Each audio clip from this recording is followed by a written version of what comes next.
અમુક વસ્તુમાં કર્મ કે ક્રિયાની કે વ્યવહારની આવશ્યકતા નથી હોતી, એના પ્રભાવ હેઠળ આવો એટલે એની અસર તમારા ઉપર થાય છે. એમાં જ ભાગવતમાં 7 દિવસ બેસો, 3 દિવસ બેસો, એક ઘડી આવીને, એક ઘડી આધી મેં પુનિયાદ, તુલસી સંગત સાધુ કી કટે કોટી અપરાધ. તો આધીમાં આધી, અડધીમાં અડધી એટલે પાઘડી કહીએ ને. શોભાયાત્રામાં કેવા પાઘડી પહેરીને ફરતા હોય, આપણે મહેન્દ્રભાઈ સરસ પાઘડી પહેરી. તો આજ પાઘડી કથામાં બેસો ને એનું જ પ્રતિક પાઘડી છે કે ભલે અડધીમાં અડધી આ પાઘડી બેસી જાઓ તો એ કથામાં કલ્યાણ કરનારું છે. એવા કથાનો આ પ્રભાવ છે. અને કથા કોઈ ને કોઈ પ્રકારથી જીવનમાં કોઈ ઘડીએ વિચાર કરો, અત્યારે તમે કથામાં ન હોત ને આ આયોજન ન થયું તો અત્યારે ક્યાં બેઠા હોત? કેમ બધાને હસવા હું તો એમ જ કે ક્યાંક સત્સંગમાં તો એવું જ માનતો હતો. શું કરતા હોત વિચાર કરો? આટલા બધા ભાઈઓ ક્યાં હોત તમે બધા? વિચાર કરો, જો ઠાકોરજી આપણી ક્ષણોને કેવી સુધારતા હોય છે.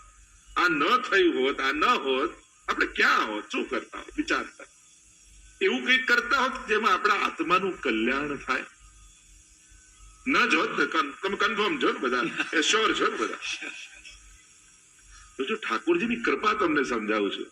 ઠાકોરજીએ તમારી પાસે આ 3 કલાક લઈ લીધા. આ 3 કલાક હું મારા નામે લખું છું, એમ 3 દિવસ માટે પોતાના નામે લખી દીધું. આ કેવું ઠાકોરજી કૃપા કરે છે. જો આ ન થયું તો આપણે અહીંયા ન હોય. આ ઠાકોરજીની કૃપા છે કે આ બધું થયું તો આપણે અહીંયા.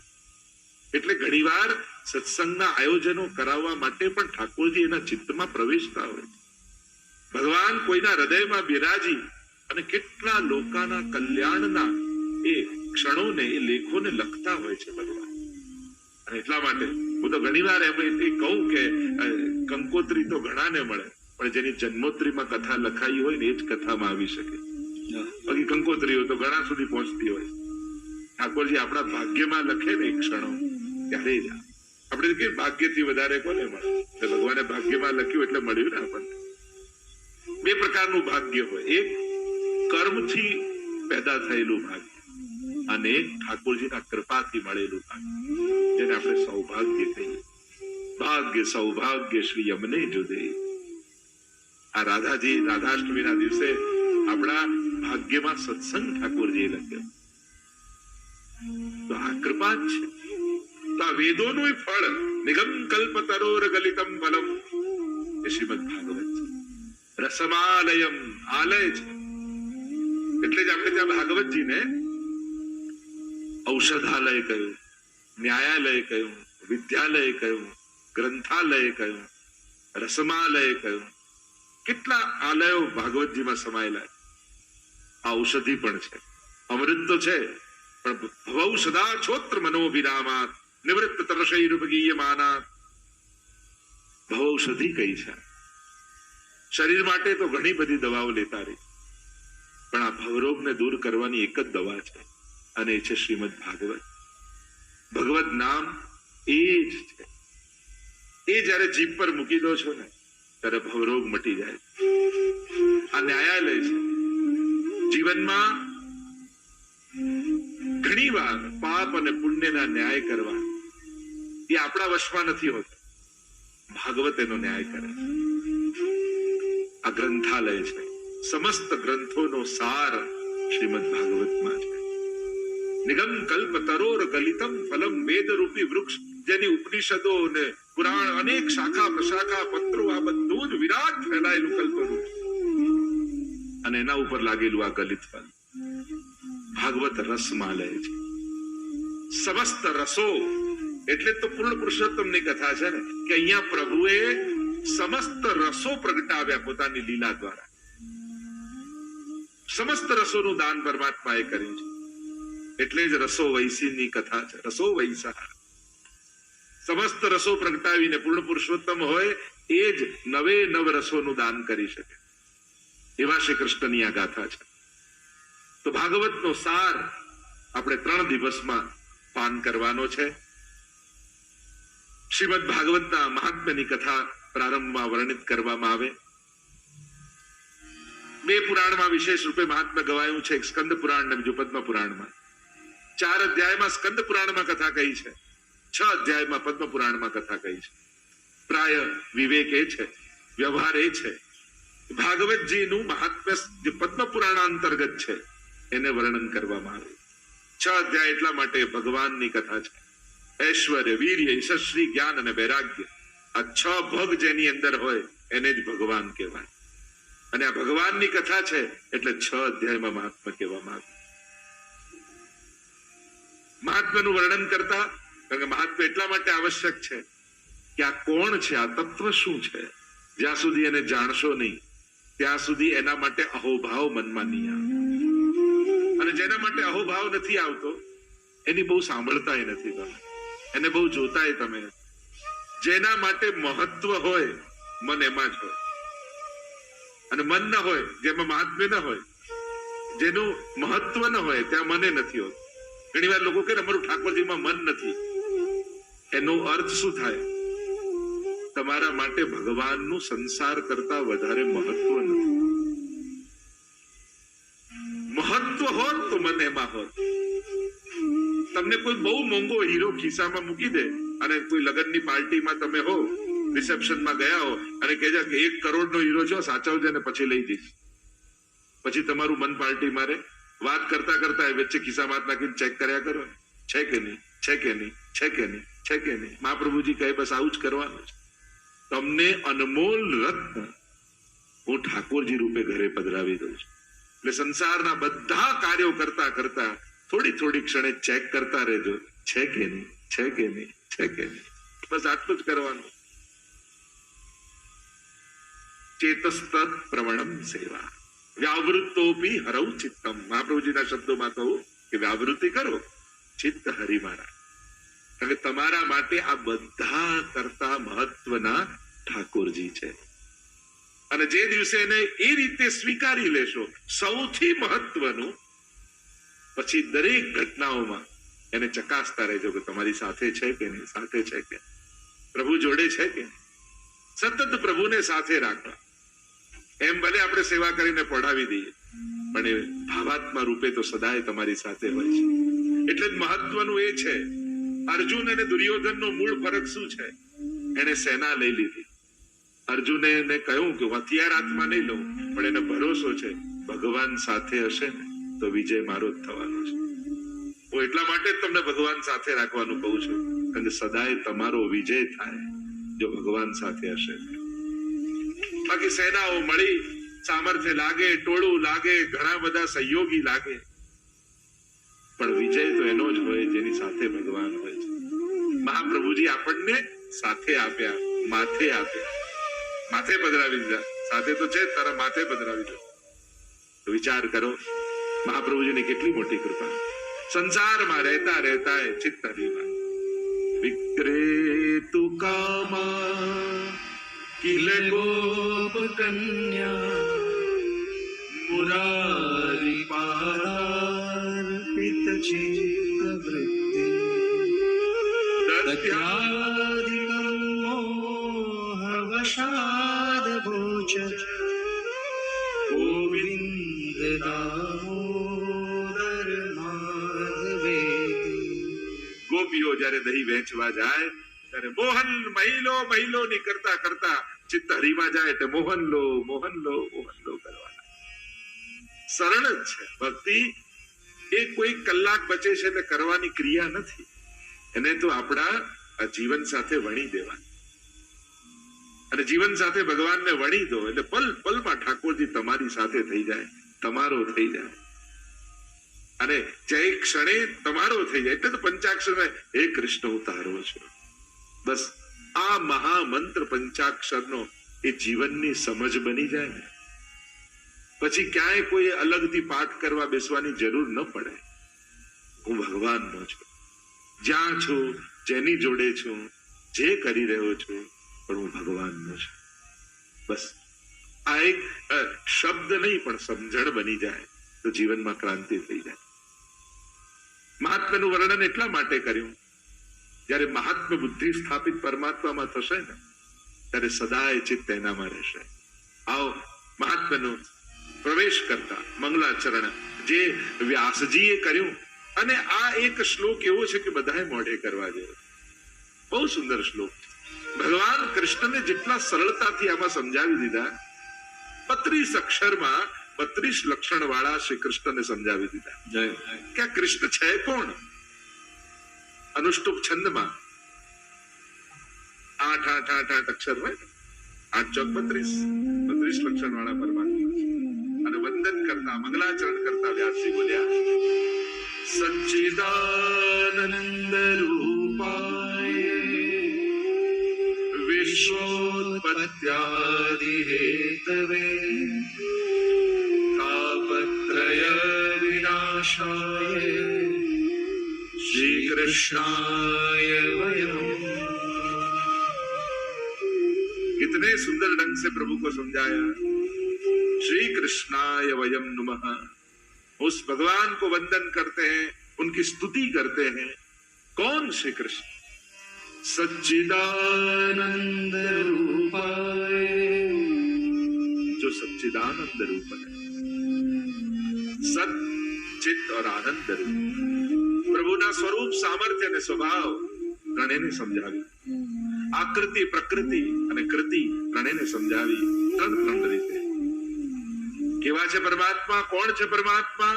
સતરૂપ છે, ચિદરૂપ છે અને આનંદ રૂપ છે, જે સર્વત્ર વ્યાપેલા છે. સર્વત્ર જેની સત્તા છે એ જેનો સત તત્વ છે, જે ચૈતન્ય રૂપે છે, જે જ્ઞાન રૂપે છે એ જેનું ચિત્ત તત્વ છે, અને જે સર્વમાં આનંદ રૂપે વ્યાપેલો છે એ જ એનું આનંદ તત્વ છે. સુખ રૂપે નથી, આનંદ રૂપે છે. કારણ કે સુખ એ ક્યાંક ને ક્યાંક દુઃખનું જ સુંદર રૂપ છે. દુઃખ જ્યારે સારા કપડા પહેરીને આવે ત્યારે એને આપણે સુખ કહેતા હોઈએ. કારણ કે એક સુખની સાથે કેટલા દુઃખો આવે.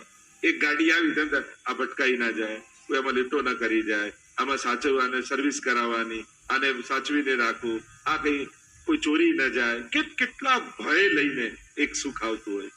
એટલે એક સુખની સાથે કેટલા દુઃખો પણ ભેગા આવતા હોય. ચહેરો સુખનો હોય છે પણ કતાર પાછળ તો દુઃખોની જ હોય. પણ આનંદ એવું તત્વ છે જે મૂળ પરમાત્માનું સ્વરૂપ છે, જેને પામ્યા પછી ગુમાવવાનો ભય નથી, જે કેટલા સમય સુધી રહેશે ને બીક નથી, જે શાશ્વત છે, જે અવિકૃત છે, જે અખંડ છે, એ જ આનંદ તત્વ છે. એ જ કૃષ્ણ છે. કૃષ્ણને આનંદ રૂપ જ કયા. કૃષ્ણને પામ્યા એટલે આનંદને પામ્યા. તમે જયારે કોઈ ઉત્સવમાં આનંદ પામીને જાઓ છો, જયારે તમે કથામાં આનંદ પામીને જાઓ છો, એટલે કે તમે કૃષ્ણ પામીને જઈ રહ્યા છો. એને કૃષ્ણ રૂપ, કૃષ્ણનું જ બીજું નામ આનંદ છે, કૃષ્ણનું જ બીજું નામ રસ છે, કૃષ્ણનું જ બીજું નામ પ્રેમ છે. એવો આનંદ જેમાં કોઈ વિકાર ન હોય એ જ કૃષ્ણ છે. એવો પ્રેમ જેમાં કોઈ વિકાર ન હોય, અને પ્રેમનું સુપ્રીમ પ્યોરિફાઈડ થયેલું સુંદર સ્વરૂપ એ જ કૃષ્ણ છે. કૃષ્ણ તત્વને જયારે તમે સમજો છો ત્યારે શાસ્ત્રોમાં અનેક નામોથી એને ઓળખાયો છે. એ આનંદ રૂપ છે. લઈને મળે સુખ, આપીને મળે આનંદ છે. દેહના અનુભવથી જે થાય સુખ અને આત્માના અનુભવથી થાય જે આનંદ છે. અમુક જીવનમાં મળેલા આનંદો આપણને લાગે આ દેહ સંબંધી નથી, આત્મા સંબંધી છે. કથામાં બેઠા આપણે કાંઈ ન કરતા હોઈએ, સાંભળતા પણ એ આનંદરૂપ પરમાત્મા કેવો આપણા હૃદયમાં પ્રવેશ કરી જાય.